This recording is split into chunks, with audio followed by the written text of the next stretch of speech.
Olá, está no ar o TV Câmara Entrevista, um espaço para refletir sobre os temas que impactam o presente e definem o futuro. E hoje, em destaque, as relações diplomáticas do Brasil com dois históricos parceiros comerciais, Argentina e Estados Unidos. Desde meados de 2025, com a aplicação de tarifaços e com maior intensidade nos últimos 3 meses, após reiterados recados vindos da administração Trump via redes sociais, o governo federal e o Itamaraty foram instados a redobrar os trabalhos na tentativa de conter danos econômicos. A recente revogação do visto da embaixadora brasileira em Washington tensionou ainda mais os ânimos. Já nas cercanias, na vizinhança, ataques corriqueiros de Javier Milei, presidente argentino, resultaram na convocação do embaixador do Brasil em Buenos Aires para consultas. Portanto, para esclarecer acerca destas, digamos, rusgas e apontar impactos já verificados nesta equação geopolítica, recebemos o cientista político e consultor eleitoral Fábio Hoffmann. E também, conosco, o professor de Direito e Relações Internacionais da Universidade La Salle, Fabrício Pontin. Muito obrigado pela presença de vocês aqui na Câmara de Vereadores de Porto Alegre, na TV Câmara. Eu quero iniciar o nosso papo tentando trazer um pouquinho os aspectos que trouxeram essa relação entre Brasil e Estados Unidos, nesse primeiro momento, a partir da aplicação de tarifaços que começou, como eu mencionei na abertura, lá em 2025, abril de 2025. Obviamente não foi apenas para o Brasil, né, para uma série de países em todo o globo, mas, professor Fabrício, começo contigo. Esses impactos que vêm desde abril de 2025 com recorrentes tarifaços, eles começaram, a partir dali, a azedar de alguma forma essa relação diplomática entre os dois países, Brasil e Estados Unidos? Bem-vindo. Muito obrigado pelo convite mais uma vez. É sempre um prazer estar aqui com vocês na TV Câmara. Bom, vamos lá. Um prazer estar aqui com o Fábio também, claro. Eu acho que a primeira coisa que tem que ser dita é que a gente tem uma estratégia por parte do governo norte-americano que não é apenas com o Brasil, ela se reproduz, por exemplo, com a própria Europa, no uso das tarifas como uma ferramenta de mobilização. Então, essa discussão das tarifas, ela tem um elemento comercial, claro, mas ela também tem um elemento de mobilização eleitoral, de mobilização de público, de mobilização de imprensa para o Trump, que é muito importante. O fato dela criar antagonismos, e eu acredito que ela cria, por exemplo, ela cria uma antagonização entre Brasil e Estados Unidos, ou pelo menos uma adversatividade entre Brasil e Estados Unidos que definitivamente não estava ali. Não, os Estados Unidos e o Brasil, desde 88, no mínimo, eles conduzem relações bastante estáveis. Pode ter o tropeço aqui, o tropeço ali. O Brasil se colocou, por exemplo, contra a intervenção militar americana no Iraque, né? Mas são pequenos momentos que nunca escalam para uma adversatividade maior, pelo contrário. Então, isso é a criação de uma adversatividade por parte do Trump, por parte da administração Trump. A gente personaliza, porque o Trump tem essa tendência de centralizar tudo, né? Então a gente acaba centralizando também. Eu acredito que parte disso é porque o Trump gosta de trabalhar nessa adversatividade. Então cria, sim, uma tensão. Essa tensão, ela acaba obrigando o Brasil e os Estados Unidos a revisarem os termos de sua relação. Inicialmente isso se colocou panos quentes, né? Teve aquele episódio na Assembleia Geral das Nações Unidas que o Trump encontra o Lula. Parece que a relação entre os dois vai engatar para um outro modelo de relação. A Suprema Corte norte-americana declara que algumas das tarifas são inconstitucionais, precisa se revisar. Azeda de novo a relação, por motivos que a gente está tentando entender exatamente qual foi o gatilho, né, de mais uma vez se retornar. E agora a gente está nesse momento onde novamente a gente volta a falar de implementação de tarifas padrões daí, né, para os produtos brasileiros. Eu acredito que parte disso é o estilo de negociação do governo Trump. E que eu acredito que ele traz, inclusive, da prática empresarial dele. Ele é um cara que, quando trabalhava na prática empresarial, quem trabalha com isso, né, ele gostava muito de trabalhar com o modelo de concordata. Então, as empresas do Trump eram empresas que estavam sempre em concordata. Ele gostava de trabalhar com a empresa na concordata. Ele gosta de trabalhar no limite. É a forma, eu acho, onde ele se sente confortável de fazer negociações. Então, eu acredito que parte desse alimento é um alimento para levar a negociação para o limite, por acreditar que no limite ele consegue levar mais vantagem. Que ele tem mais cartas para jogar nesse limite que, por exemplo, o Brasil. Claro que os Estados Unidos têm muito a perder, até por caso, né, o pessoal que está nos ouvindo não saiba, quem paga as tarifas é o consumidor norte-americano, a princípio. Só que, claro, isso desencoraja o comerciante norte-americano a comprar produtos made in Brasil, na medida que esse produto vai ser comprado com uma taxação, né? Então, o Brasil para de vender tanto para os Estados Unidos nessa toada. Então, o que fica? Fica uma briga entre o consumidor americano segurar o movimento inflacionário, que é ruim para o Trump, tem uma eleição de meio de mandato agora, parlamentar, que pode ser afetada por movimentos inflacionários, mas, por outro lado, bota pressão no Brasil, na medida que muitos dos produtos que o Brasil exporta para os Estados Unidos vão ficar, parados, né? Não vão ter tanta vazão. Então isso acaba afetando a nossa indústria aqui. E daí vira um jogo de quem pisca primeiro, de quem tem que ceder primeiro. Então essa é a tensão que a gente tem colocado na questão das tarifas. Na minha opinião, sobretudo, o principal objetivo do Trump com isso é poder mostrar para o público local que ele está fazendo acordos. O conteúdo desse acordo não importa tanto. E se dizer, nós fizemos um novo acordo, isso aconteceu com a Europa. Ele fez novos acordos com a Europa que eram idênticos ou até piores que os acordos anteriores, mas fizemos novos e melhores e lindos acordos.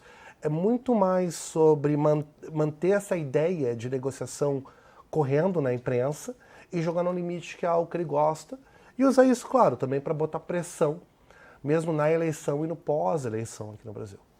Fábio Hoffman, a ciência política, ela converge um pouco do que o Fabrício trouxe aqui para a gente, né? Iniciando esse nosso papo, só para refrescar, se o tarifaço realmente lá em 25 começou, ou foi, digamos, a ponta de lança para azedar essas relações diplomáticas históricas que o Brasil tem com os Estados Unidos. É um prazer o convite, é um prazer estar aqui com o professor Fabiano para conversar sobre um tema tão importante. Sim, eu concordo em grande parte.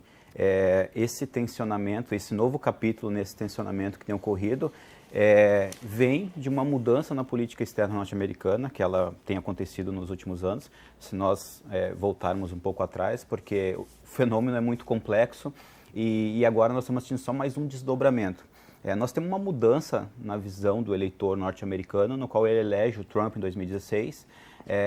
Esse governo, né, depois uma série de questões, inclusive a principal delas, que é a pandemia, não é reeleito, só que nós temos uma reedição dele, né? Ele não é julgado, ele cometeu algumas coisas, ele e os seus seguidores cometeram invasão de Capitólio e outras coisas em relação à democracia norte-americana, mas esse projeto voltou ao poder. O eleitor norte-americano apostou nesse poder, nessa volta desse programa de governo. Então, e aí nós temos essa mudança. Quando o Trump pega aquela cartolina gigante e em declaração ali coloca a desvantagem em relação, entre aspas, dos Estados Unidos em relação ao mundo todo na negociação, é um movimento não só de comércio, mas também um movimento simbólico de mudança na política norte-americana, na política externa norte-americana. Então, a partir dali nós temos uma coisa que é original na política externa norte-americana, que é uma mudança original. Trump colocou um trumpismo ali na política externa, que é não só um retorno da doutrina Monroe sobre a questão do hemisfério, né, das Américas, mas nós temos uma coisa que é original do governo Trump, porque os outros governos norte-americanos sempre foram muito pragmáticos e com essa questão em relação à cadeia de negociação com o mundo todo. Só que ali nós temos um episódio interessante. Esse episódio da cartolina gigante em relação ao comércio é um instrumento também, né, do ponto de vista da ciência política, nós gostamos sempre de observar isso. E aí nós temos os efeitos, né, dessa instrumentalização dos acordos comerciais, que e nós estamos vendo isso na América Latina, que é a interferência direta e muitas vezes, a maioria das vezes indireta sobre a América Latina como um todo.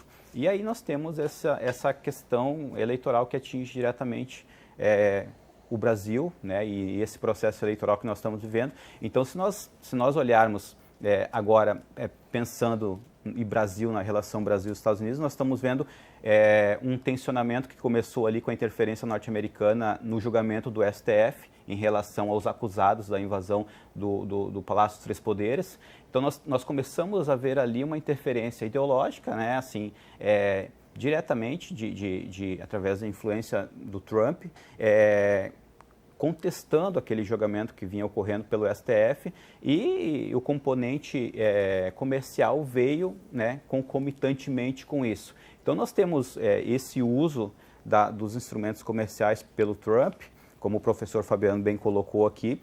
Ele usa muito bem essa tática, né, de barganha, de negociar e de ameaçar, porque na verdade ele comanda a maior economia do mundo, maior economia e o maior poderio militar do mundo. Então ele tem essa capacidade de jogar, de negociar e de levar até as últimas consequências. E nós estamos assistindo essa questão, mas só que o tensionamento em relação ao Brasil tem começado antes.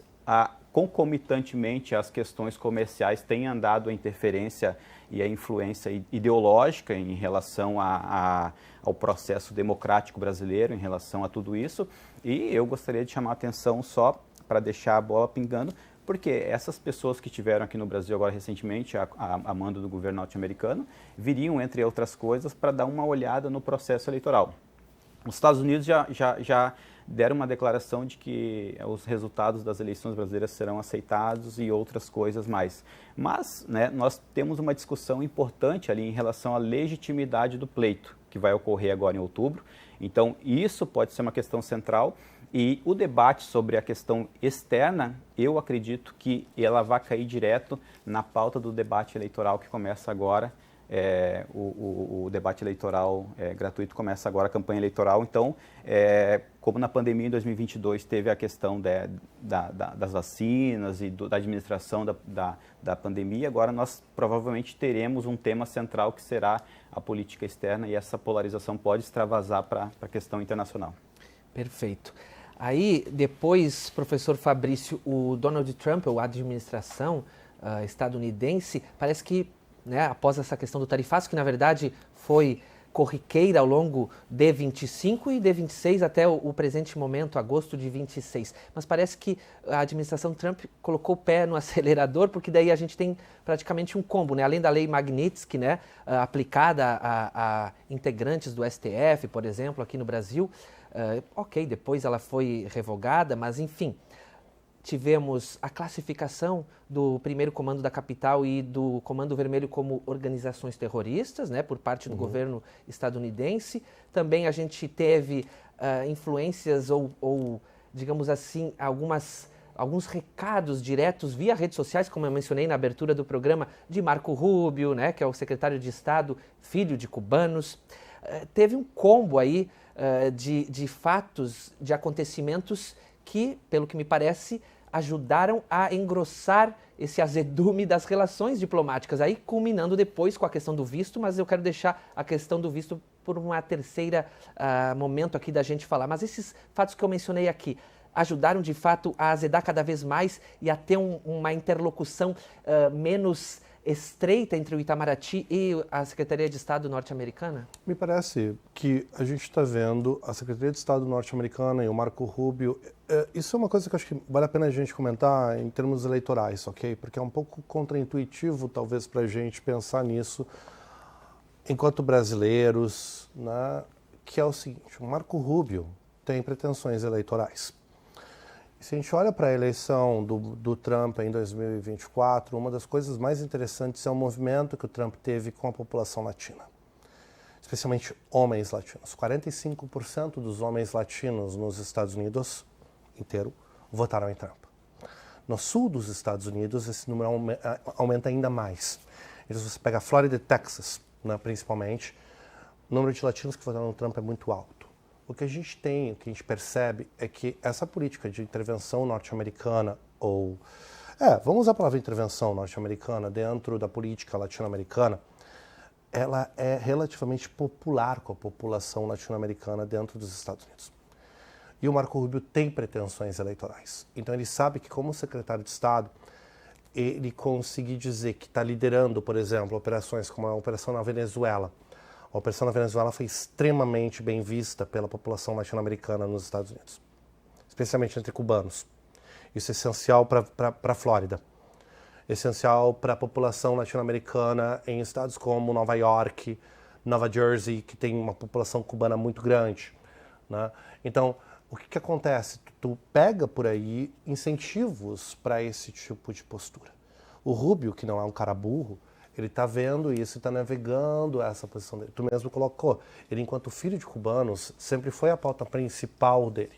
Ele sempre navegou isso. Tanto que o caso que traz ele para a política americana com mais destaque é aquele caso do Elaine Gonzalez, daquele menino que volta para Cuba, né?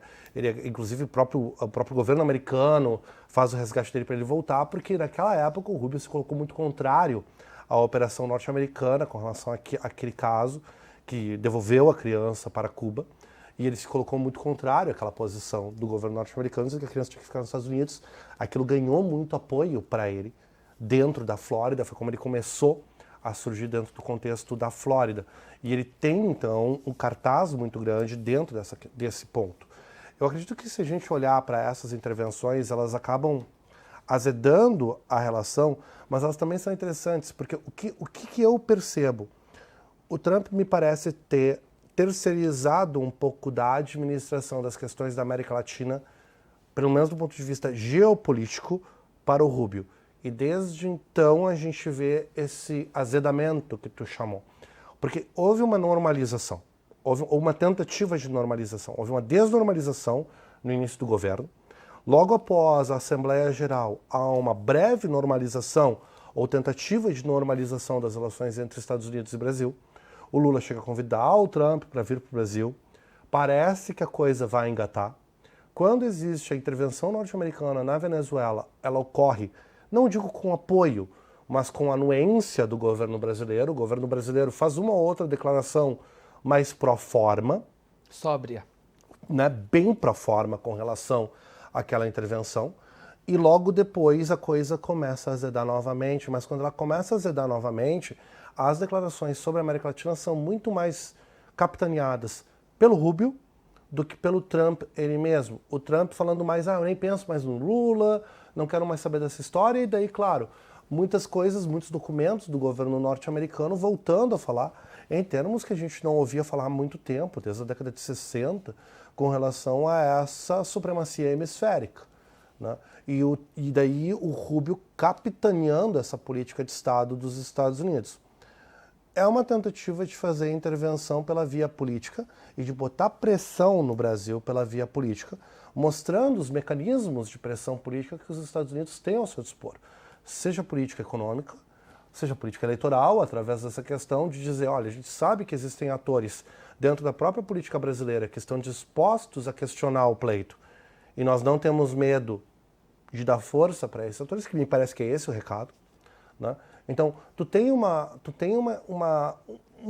são vários recados que estão sendo enviados aqui. E o governo brasileiro está tentando navegar isso dentro da dinâmica de poder que o governo brasileiro tem. Que uma declaração que o presidente Lula deu no início dessa crise que é muito verdadeira. É um pouco limitado o que o Brasil consegue fazer em oposição aos Estados Unidos. Então, a gente tem que navegar o nosso poder como ele existe, né, nessa relação. Então, aqui é um pouco saber também que existe uma tendência dessa administração do Trump de voltar atrás. Então, a postura brasileira tem todo esse contexto de azedamento. A gente não pode panicar diante desse contexto. E nessa linha cronológica, professor Fabrício, tem ainda nesse inteirinho aí o encontro de Lula e Trump lá na Malásia, né? Isso. Em Kuala Lumpur, em novembro de 25, aí com foto, cumprimento, né? O Marco Rubio, o Mauro Vieira, chanceler brasileiro. Aí parece que a coisa realmente ia voltar para o prumo, digamos assim. Mas deixa eu colocar Fábio Hoffmann na jogada aqui, nessa pergunta, e aí linkando com essa ânsia de Marco Rubio por ser candidato, possivelmente, né, um dos postulantes do Partido Republicano à presidência dos Estados Unidos no futuro, na eleição de 28, e essa relevância dele a partir da criação do Escudo das Américas, né, que reúne presidentes para o telespectador poder compreender, presidentes alinhados politicamente ou ideologicamente a Trump. Aí a gente pode citar aqui o José Antônio Casti no Chile, Javier Milei na Argentina, que daqui a pouco a gente vai aprofundar a questão argentina. Agora Keiko Fujimori no Peru, filha de um ex-ditador que governou o Peru. Spriella também na Colômbia, recém-eleito. Esse escudo, de certa forma, está escanteando o Brasil, obviamente, por não ser da vizinhança ideológica a Trump, mas escanteando também, de certa forma, diplomaticamente e dos encontros que esse grupo do Escudo das Américas tem tido com o governo norte-americano. É, na ciência política, entendido, compreendido como uma forma realmente de escantear determinado líder do maior país da América Latina, que é o Brasil? Certamente, né? Isso é a ponta da corda que está estourando. E aí nós temos, por exemplo, assim, o Brasil tem uma tradição diplomática muito salutar ao longo do tempo. O Brasil, não à toa, né, esteve ali na criação da ONU. O Brasil tem uma tradição diplomática muito de apaziguar, de controle, de contenção. Porque se não tivesse, já teria estourado de muitas formas. Então, a diplomacia brasileira ela é muito suave nisso, ela tem um soft power muito que funciona bem, mas os ventos são completamente desfavoráveis, falando da questão política, desfavoráveis para o Brasil, porque a maioria dos países, todos passaram a ter governantes de direita e de extrema direita, né? E esses instrumentos que o Rubio tem utilizado para seus ganhos eleitorais, é bem verdade, para capitanear isso, isso pode ter consequências mais fortes, porque nós estamos passando por um processo eleitoral. Então, provavelmente nós vamos ver esse tema desembarcar na eleição muito forte, porque é um tema que ele pode ser polarizado e ele extravasa para a questão, de um lado, o presidente Lula explorando a questão da soberania nacional e de outro, o candidato adversário, por exemplo, um que possa ir para o segundo turno como Flávio Bolsonaro, pode explorar esse isolamento que está acontecendo com o Brasil em relação a todos os países da América Latina. Então, não só a questão comercial, né, eu volto a repetir, ela está muito presente, ela tem efeitos práticos diretos a nível nacional, regional, estadual e na questão local em relação a empregos. E o Rio Grande do Sul sofre bastante com isso, porque o Rio Grande do Sul é um estado exportador. Mas nós estamos falando de um ano eleitoral onde os Estados Unidos realmente vão desenvolver esse papel. Já mostraram em inúmeras questões que eles podem intervir de forma indireta aí na eleição. E aí nós temos esse escudo, nessa palavra que é usada aí. A palavra militar, né? O escudo. Isso tem um impacto, né? Isso não é dito do nada, assim. Tem um impacto eleitoral, né? Futuro, né? Do ponto de vista da eleição.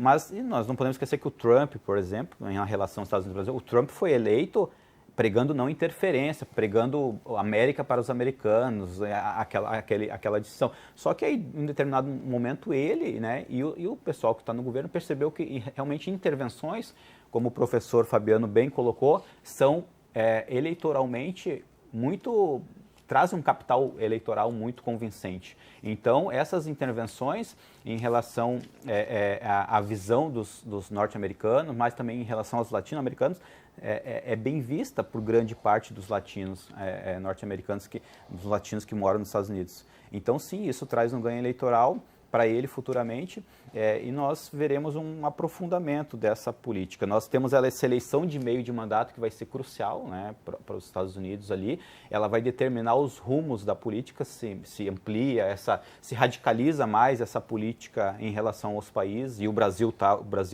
é a maior democracia aqui da América Latina e está presente nesse debate. Então, a eleição de meio de mandato, eu acredito que vai ter um papel central, assim, em relação a aprofundar essa política de enfrentamento, mais ideológica do que pragmática, ou não.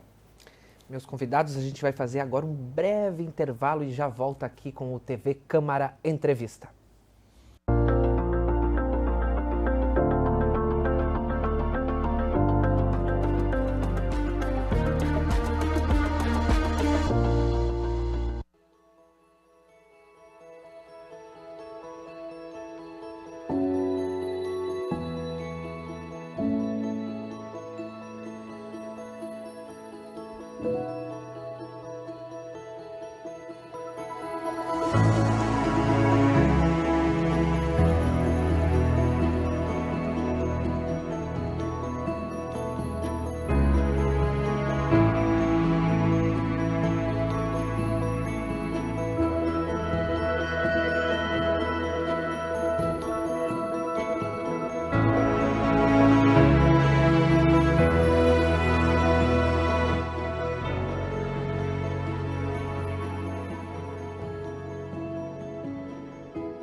TV Câmara Entrevista está de volta e hoje a gente recebe Fábio Hoffmann, cientista político e consultor eleitoral, e também o Fabrício Pontin, professor de Direito e Relações Internacionais na Universidade La Salle.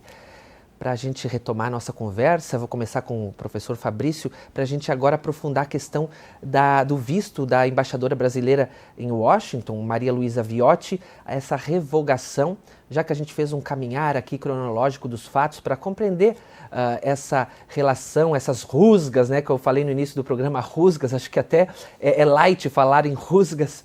Explica para a gente de modo didático, para o nosso telespectador, professor Fabrício, qual o significado simbólico e efetivo dessa revogação do visto? Vamos lá, então.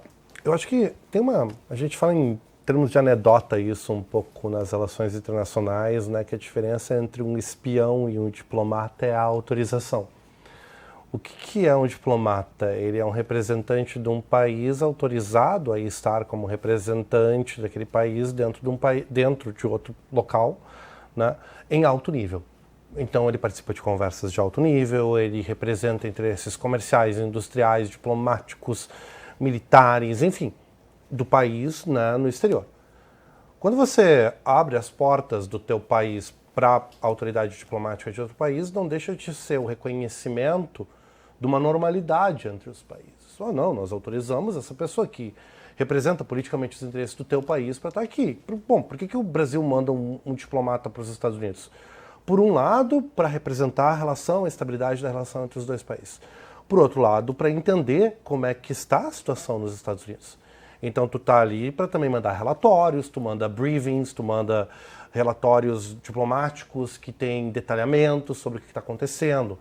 Tu informa, né, o Ministério de Relações Exteriores sobre o que acontece dentro desse país.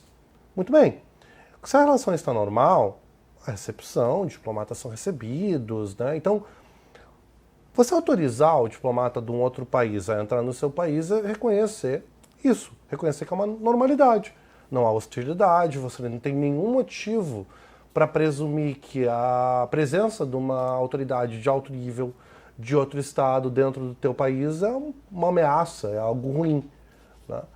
Então, há um elemento simbólico nessa decisão norte-americana de negar o visto diplomático, que é dizer, olha, nós não achamos que essa pessoa pode entrar nos Estados Unidos para representar o interesse brasileiro.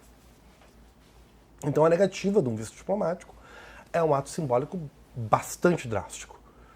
Ela não é um ato tão drástico quanto, por exemplo, expulsar uma autoridade diplomática, isso é um pouco mais drástico, ou fazer o fechamento da representação diplomática. Então, fechar, por exemplo, dizer o Brasil não pode mais ter uma embaixada em Washington. O governo norte-americano fechar a embaixada brasileira em Washington e expulsar todo mundo, dizer, não, vocês não podem mais ter essa representação aqui, é claro, seria muito mais drástico, mas esse seria, por exemplo, em termos de hostilidade, é quase um pré-guerra. Você vai lembrar, teve um episódio do Brasil com a Indonésia, onde teve aquela execução de 2 brasileiros. Foi na Indonésia ou nas Filipinas? Indonésia, que entraram com drogas? Isso, foi Indonésia. Foi na Indonésia. Foi na Indonésia. Que 2 brasileiros foram executados, o Brasil usou a autoridade brasileira, tinha uma embaixada brasileira, o diplomata brasileiro tentou negociar para fazer, né, a deportação dessas pessoas para o Brasil, pediu a extradição das pessoas para o Brasil, não foram extraditadas, foram executadas. O Brasil reagiu, fechando a representação diplomática na Indonésia.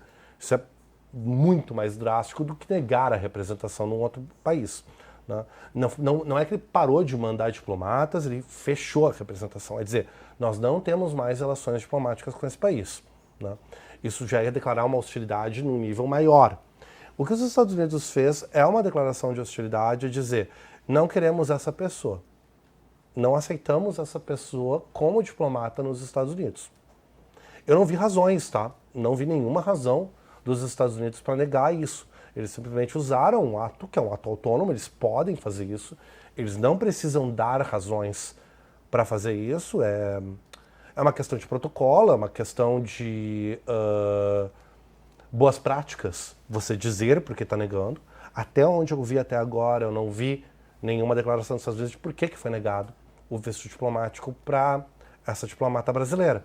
Mas é sim uma declaração de hostilidade no sentido de dizer, olha, nós queremos que o Brasil tome algumas providências antes de reconhecer que essa diplomata ou diplomatas brasileiros conseguem entrar novamente nos Estados Unidos com essa autorização. Pegando o gancho para a ciência política, Fábio Hoffman, no início, quando Lula venceu a eleição e formou, melhor dizendo, seu gabinete, a Maria Luísa Viotti era considerada uma das possíveis, né, para a vaga de chanceler, né, para liderar as relações exteriores. Então ela tem um peso. Falava-se muito do Celso Amorim, que já havia sido o chanceler de Lula nos 2 primeiros mandatos, acabou sendo Mauro Vieira.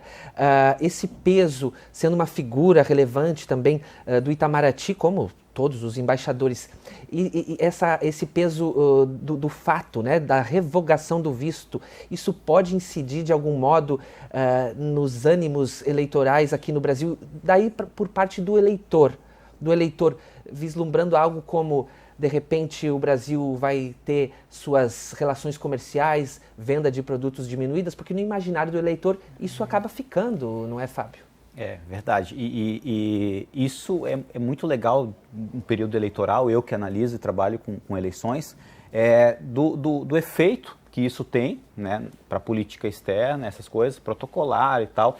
Realmente foi um instrumento de hostilização, porque foi uma certa forma uma retaliação em relação à entrada dos norte-americanos que viriam aqui para estudar mais de perto o processo eleitoral brasileiro. Mas eu sempre gosto de pensar, e eu digo isso para todas as pessoas que me cercam, do efeito disso sobre o que pensa a pessoa, o eleitor, o brasileiro. E isso sim tem um efeito simbólico, importante, mas até em que medida o discurso eleitoral, né, de quem se vai capitanear disso é construído de forma legal, assim, de forma legal do ponto de vista do discursivo. Esse peso dessa medida ainda não foi explorado assim, né, da forma como acho que tem potencial para ser explorado nas eleições, mas sim, o eleitor sempre pensa que o Brasil vai sofrer punições mais severas, e a questão do comércio, que o emprego dele também pode estar em risco. Vinculado, né? Um emprego vinculado à indústria, a algum produto que o Brasil exporte aos Estados Unidos.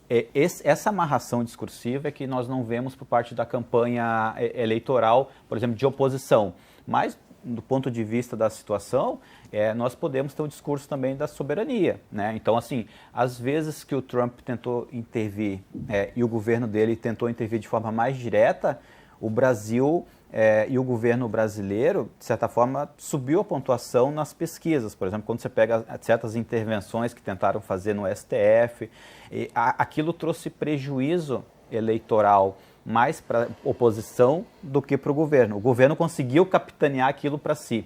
Então, nós temos que ver qual é o calibre que esse momento agora, que esse fato da diplomata brasileira vai ter nessa construção discursiva. Mas, olhando para o passado não tão distante, volto a repetir, o efeito às vezes pode ser contrário. Às vezes pode ela tirar o visto da brasileira, mas o efeito aqui dentro pode se converter em discurso da soberania. Sim. E tal.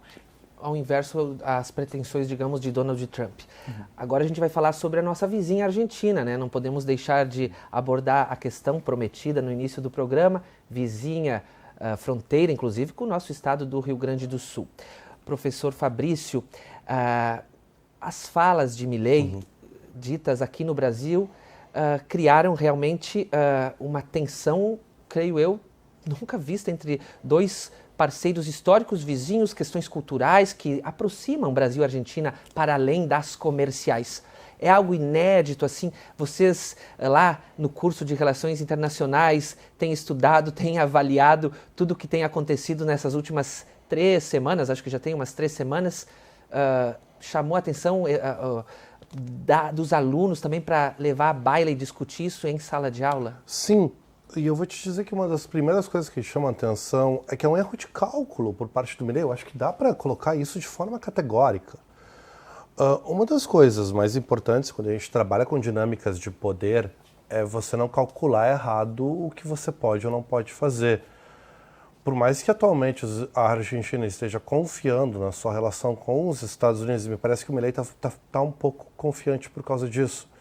Ele está usando o fato de estar próximo dos Estados Unidos para tentar bater de frente com o governo brasileiro e acreditando também que a situação, né, está fraca para a eleição desse ano. Então, num certo sentido, ele subir no palanque com, né, a oposição, declarar apoio à oposição, falar de pessoas vinculadas institucionalmente nesse momento ao Brasil, pessoas no STF, né, falar mal do presidente da República de uma forma categórica, a gente vê que são, primeiro, uma falta de decoro, né, uma falta de decoro muito clara por parte de um presidente da República, mas a falta de decoro é parte do apelo do Milei, eu acredito, para o eleitor do Milei.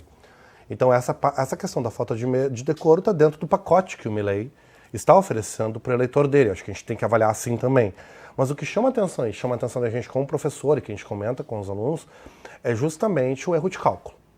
O Brasil é o principal parceiro comercial da Argentina. Então, ao bater de frente com o Brasil, o Milei está apostando muito alto. Ele está apostando em primeiro lugar, e essa é uma aposta perigosa para começo de conversa, que os Estados Unidos é um parceiro confiável para a Argentina. Essa é uma aposta muito perigosa para o Milei. Porque o Milei está apostando que, como os Estados Unidos está nesse momento, ele vai continuar com a Argentina. Bueno, a gente tem pouca evidência para dizer isso. São negociações novas também. E assim como os Estados Unidos vai e volta com outros países, pode ser o mesmo caso com a Argentina. Essa lua de mel pode acabar, né? E o outro fator é, ele está apostando que o Lula não será reeleito. Ou torcendo para o Lula não ser reeleito. De novo, ele pode quebrar a cara, vai ser uma eleição muito difícil, é claro, mas ele pode quebrar a cara. E nos dois casos, o custo que ele está colocando é um custo altíssimo para a Argentina. A economia da Argentina já está começando a demonstrar vulnerabilidades. Então, aquele primeiro boom, aquele primeiro momento de expansão por causa dos cortes que o Milei fez, está acabando, que era uma coisa que muita gente já dizia, que aqueles cortes iam ter apenas efeitos no curto prazo e já no médio prazo iam começar a aparecer vulnerabilidades. A gente está vendo começando a aparecer vulnerabilidades no governo argentino, perdão, na economia argentina. Os Estados Unidos vai se preocupar com essas vulnerabilidades, né? Então o Milei está se colocando numa posição extremamente vulnerável, e o Brasil, aí sim, o Brasil tem muita bala na agulha para colocar pressão na economia argentina. Então, se o Brasil quiser prejudicar a economia argentina, quiser colocar pressão no governo Milei, o Milei vai ter que confiar no governo norte-americano para compensar a pressão que o governo brasileiro fizer. Bom, eu acho arriscado ter essa crença, eu acho que é uma aposta muito perigosa que o Milei está fazendo e que pode ter um custo eleitoral muito grande para ele. Veja que, né, o pano de fundo, tanto na questão dos Estados Unidos quanto na da Argentina, que a gente está mencionando agora, é uma questão eleitoral interna desses países, né? Tanto Rubio nos Estados Unidos, como o Fabrício colocou no primeiro bloco, quanto a de Milei na Argentina, porque ele tem um processo eleitoral no ano que vem para também levar a cabo e tentar a reeleição. Fábio, a Milei, com essa jogada dele, ou essa conduta, esse comportamento dele, ele talvez queira ser o líder ou se colocar como líder desse grupo político ou até mesmo de toda a América do Sul, a América Latina. Você nota isso, essa pretensão dele nesse posicionamento?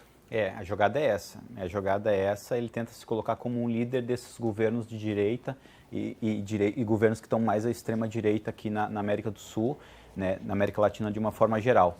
Mas não só é um erro de cálculo, porque todas as probabilidades estão contra ele, né? Assim, ele está chutando no escuro. Nós estamos numa eleição que ela vai ser uma eleição que tende a se polarizar. Nós tivemos ali em 2018 uma polarização menos assim, 2022 foi o auge e agora nós vamos ter esse fenômeno de novo da polarização, mas as pesquisas aqui, né, apontam que vai ser uma eleição apertada. Então ele está jogando e está penalizando o cidadão argentino, né, o trabalhador argentino de certa forma, porque eu não sei, na cabeça dele, assim, tentando imaginar como liderança e como governante, como capitalizar isso eleitoralmente, o Brasil em relação aos Estados Unidos é um peso. É o Davi contra o Golias contra você entendeu? É uma briga de disparidades. Agora a Argentina contra o Brasil também cá entre nós. Se o Brasil quiser punir economicamente a Argentina, tem instrumentos para isso e a economia argentina não está estabilizada com toda essa forma. Então, colocar, como o Milei está colocando, o discurso ideológico, vindo para cá e subindo em palanque, e não só pelo fato de quebrar decoro, né, mas ele está fazendo uma jogada alta, uma jogada de risco para além da capitanação ideológica, porque isso pode ter efeitos práticos direto na economia argentina, se o Brasil resolver retaliar. Creio que um presidente da República de outro país se posicionar favoravelmente a um candidato, isso tranquilo, tudo bem, até porque Lula também fez isso com Massa em 2023, que foi o adversário derrotado por Milei. Exatamente. A questão é extrapolar alguns limites. Fabrício, aí ainda sobre essa relação Brasil e Argentina, o Brasil chama então para consultas o embaixador brasileiro em Buenos Aires, que é o Júlio Bitelli. Há um paralelo aí ao que, claro, com certeza há discrepâncias e não paralelo, mas ao que Estados Unidos fez com o Brasil envolvendo a Viotti, o Brasil faz envolvendo o Bitelli, que é o embaixador, o nosso embaixador lá na Argentina. Mas nesse caso é porque o Brasil recebeu uma provocação. É isso que explica esse pedido de esclarecimentos? Sim, mas tem algumas distinções que são distinções importantes, porque a sutileza nesses chamamentos, como eles são feitos, elas mostram escalas. Então, a escala da negativa do visto é diferente da escala do chamamento para explicações. Aquilo que tu colocou antes, o Fábio colocou isso muito bem. A linguagem, os símbolos importam em política. Então, sim, é uma forma de demonstrar insatisfação. É dizer, nós estamos chamando o nosso embaixador para nos dar explicações sobre o que está acontecendo na Argentina. É escalar. É dizer, olha, nós estamos preocupados com a situação diplomática. No momento que o Brasil chamar o embaixador de volta para o Brasil, já está dizendo que a representação diplomática do Brasil na Argentina está em perigo. Esse é o próximo passo. Né? É um próximo passo para dizer, olha, as relações estão estremecidas. Se fosse um casamento, é o momento da separação de corpos. Né? Tu saiu de casa, tu ainda não te divorciou. Né? Ou cada um num quarto. Ou cada um num quarto, exatamente. Você faz a separação de corpos. Então, está escalando. Nesse momento, é uma briga, e é uma briga séria entre os países. Então, o que está acontecendo? Está pedindo explicações. O que está acontecendo? Quais são os passos? Como é que está a relação aí? Por que o Milei está tomando essas liberdades? Porque, de novo, são atos não provocados. Eu acho que isso é muito importante de marcar. Se fossem atos provocados, a gente até entendia. Mas são atos não provocados. O Milei está fazendo um ato não provocado. O governo brasileiro não está provocando a Argentina. Assim como o governo brasileiro não provocou diretamente o governo Trump. Eu acho que o máximo seria ter dito, talvez o Lula não devesse ter se posicionado na eleição norte-americana, sabendo que essa é uma eleição tão próxima. Talvez ele não devesse ter dito ter declarado apoio ao Biden, porque ele sabia que essa é uma declaração próxima. A Kamala Harris, né? Que era... ele declarou primeiro para o Biden, sim, porque ele depois para Harris. Mudou. Sabia que ia ser uma eleição próxima. O Brasil não tinha nada a ganhar se posicionando tão cedo. Então talvez ali tenha sido um erro de cálculo. Né? Mas daí isso ser uma justificativa para provocar ou para dizer a retaliação é um tarifaço, poxa, não.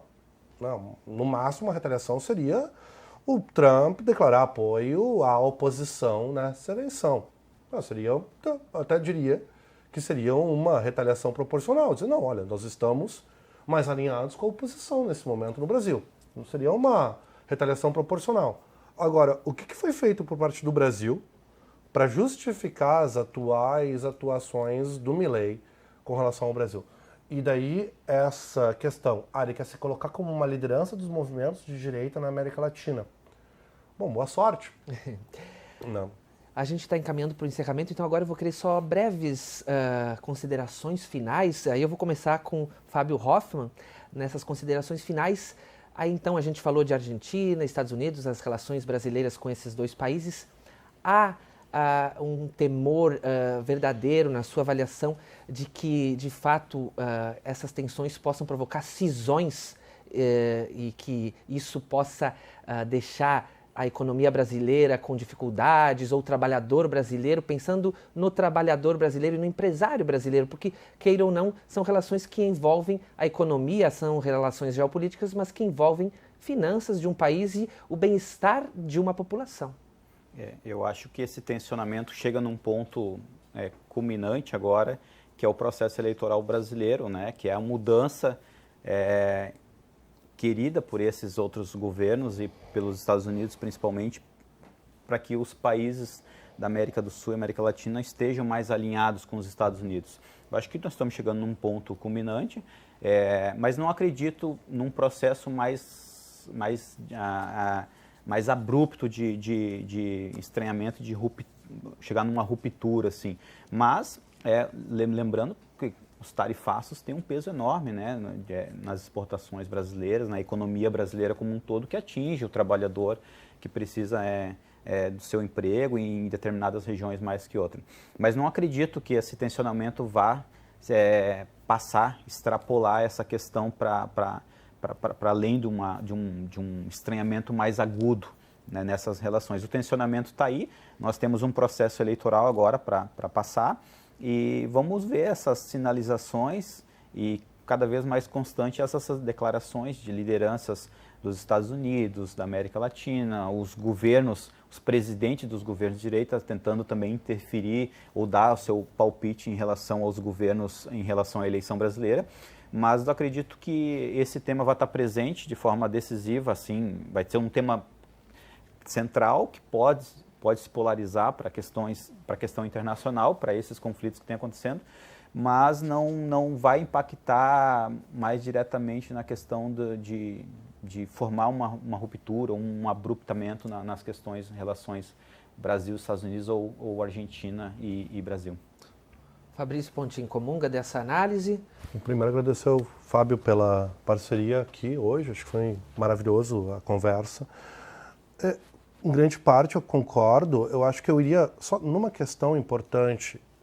Essa sectorização da política latino-americana é algo que a gente não via nesses termos há décadas, que é você ver o palanque se tornando um momento da disputa diplomática geopolítica. Então, você continuando a política econômica, a política diplomática no palanque. Eu acho que isso não acontecia desde as redemocratizações na América Latina com essa intensidade, tanto por parte da esquerda quanto por parte da direita latino-americana. Então, isso é preocupante no sentido que ela tribaliza, em alguma medida, de forma permanente, as negociações, ela dificulta as negociações e ela causa rupturas institucionais que têm consequências verdadeiras para o dia a dia do trabalhador, para o dia a dia institucional, para o dia a dia comercial, porque elas causam muita instabilidade e insegurança. Insegurança jurídica, insegurança de negócios. Para o cara que é um empresário do setor industrial, qual vai ser meu paradigma de negociação? Né? Tu tem pouca ideia de continuidade. Se você tem uma transição de governo, pode ser que tudo mude. Então, como é que você avalia o seu negócio? Como é que você avalia as tuas práticas? Né? Parece que tu não tem uma política de Estado. Isso é muito ruim para a estabilidade regional. Acho que isso é um sinal do momento que a gente está passando. Por outro lado, eu acredito que a gente tem que lembrar que o Brasil é muito hegemônico na América Latina. O Brasil e o México a gente chama de força gravitacional. Eles têm uma força gravitacional muito grande na América Latina. O que está dando uma certa distorção nessa força gravitacional é que os Estados Unidos estão se colocando na política latino-americana como ele não se colocava desde a década de 70. Ele está se colocando de forma muito mais pronunciada, não apenas comercialmente, mas de forma mais pronunciada politicamente. E isso está causando distorções. Então a gente está vivendo essas distorções e está difícil de fazer um equilíbrio diante dessas distorções. Então esse clima de instabilidade política, ele comunica para a instabilidade nos outros setores. Então, para quem está no chão de fábrica, né, isso acaba respingando mais cedo ou mais tarde, porque causa muita insegurança comercial, insegurança jurídica, insegurança em vários níveis diferentes. Então, essa é a minha principal preocupação com o momento que a gente está vivendo nesse sentido. Porque a gente não vê um fio condutor. Antes, podia mudar a política do governo, sei lá, Bush para o governo Clinton, beleza. Mas o OMC estava lá. Né? O OMC estava lá, os tratados estavam lá, tu tinha algum fio condutor perene entre os países. Então, isso dava um pouco mais de estabilidade para as relações. Parece que todos esses instrumentos que a gente se acostumou a ver como instrumentos do pós-Guerra Fria, né, que vão surgindo ali a partir de 89, 92, esses instrumentos que garantiam mais estabilidade para as multinacionais, para as empresas, eles estão perdendo a sua segurança. Né? E daí tu tem todos esses atores políticos que surfam e não sofrem, eles surfam nessa insegurança. Eles gostam dela para se promover politicamente.